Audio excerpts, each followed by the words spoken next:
Hey, this is Stony Smith, also known as 014 from Selection 17. Today I'm here with Mike from Ontario Geardo, and we're just gonna break my bag down. And everything I did to it in the kit within. So, from the outside, a couple things that I didn't like but were here in the very beginning. First one, I had to have a flashing light on it. This thing was annoying because if you see it's right in the center, but every time I had my bag overhead, it kept hitting me right in the head. And then after a couple of going in and out of the waters, it didn't work anyway. So I would totally not do that.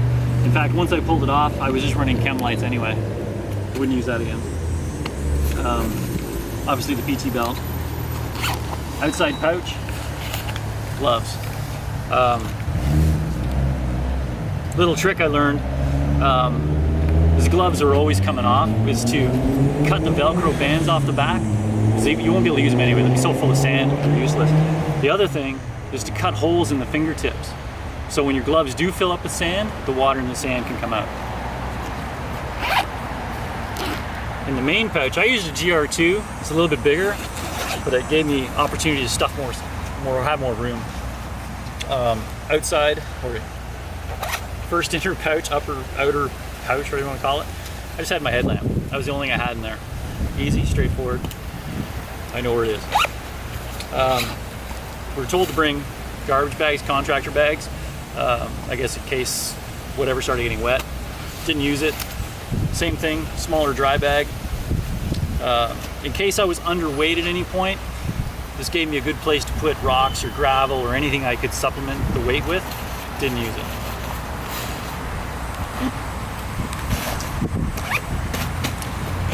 This pouch kept a couple things that didn't matter if they got wet. Pruney Hat, because I'm a redhead and I burn, I needed it. Knee sleeves. I ended up wearing these the entire time. They're only in here for the PT test. During the welcome party, these things were awesome. The neoprene padding's pretty much all smashed out of it. And during the welcome party, I had some sand get into the back of one of these, and I didn't realize it until much later on, but it constantly ground the back of my knee away, and I had a huge scabbing issues after that, and it took a long time to get my legs flexible again. Either way, they still helped. I would wear them again. Also at night, it kept my knees really warm up in the cold mountains when I was hailing, so I would totally do that again. This pouch had a couple inner pockets that allowed me to put my ID, money, tape, foot care kit, didn't use it. Emergency blanket, didn't use it. Tape, didn't use it. I did end up using my extra batteries, and I brought an extra tip for my extra bladder, and didn't need it. Sunscreen, didn't need it, but I had it. That was it. Main pouch.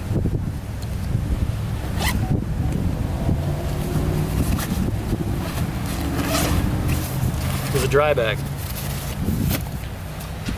Up here, extra bladder, and all the other selections I'd gone through, I had always popped bladders. This is the first time I didn't need the second bladder. 2 is 1, 1 is none. And the one and only dry bag I had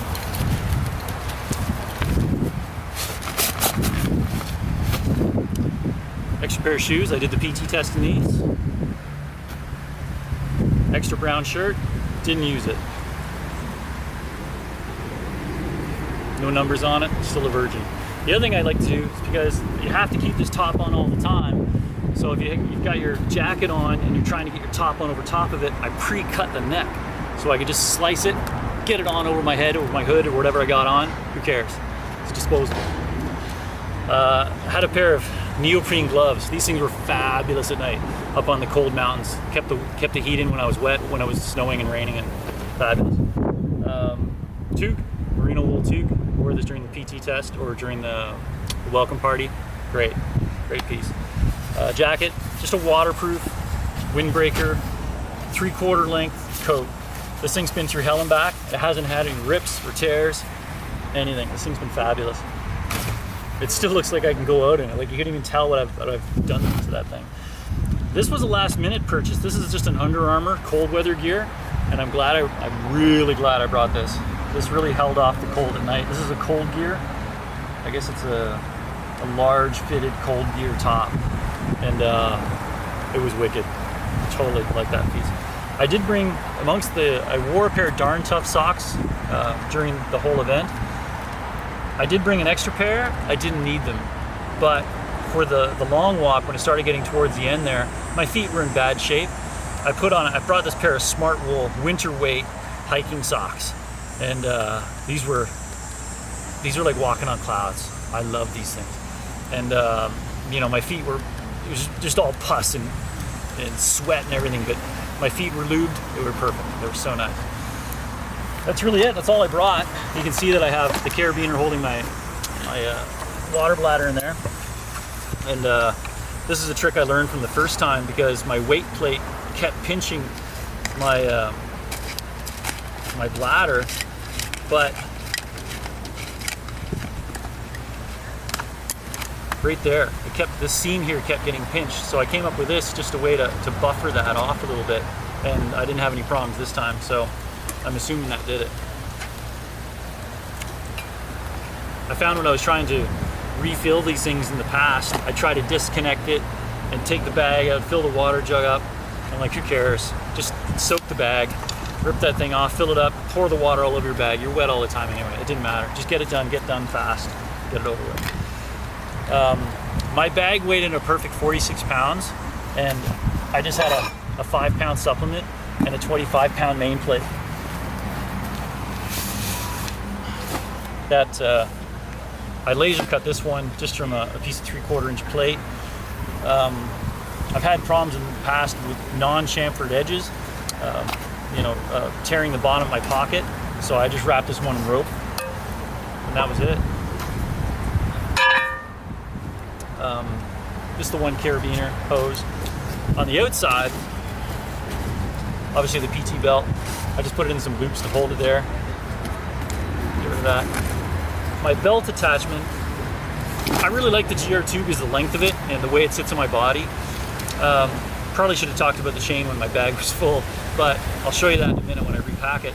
But this chain with the dry bag in there pulled tight, the chain is tense, so it holds the bottom of the weight belt, or the bottom of the waist belt, in perfect relationship with this. And with the PVC pipe here across the chain, that allowed me to overhead balance the pack really easily, and holding it side to side. And then the waist belt, I just have it D-ringed into one of the low molly straps. My waist belt pouch. So you're always moving. You don't have a lot of time to take your bag off, get gear out. You got to have it. You got to go. So the only thing I really kept up here was either my gloves. My gloves are either up here or in my side pockets in my pants. But up here I had 2 wrist straps, which helped out a lot for carrying the water jugs. Even if you don't use them, it'll weigh nothing. Just bring them. And a couple little cinch straps. And I use these for carrying the sandbag babies up and down the mountain. So I didn't have to worry about balance. I could just strap it up, winch it down, and walk. And that's really it. Let me pack it all back up and I'll show you how the chains work.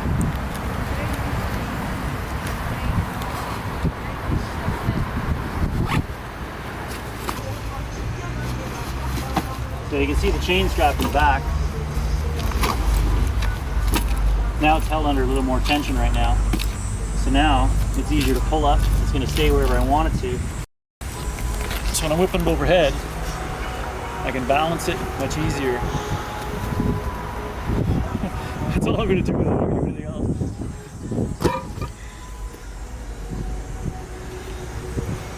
And that's about it.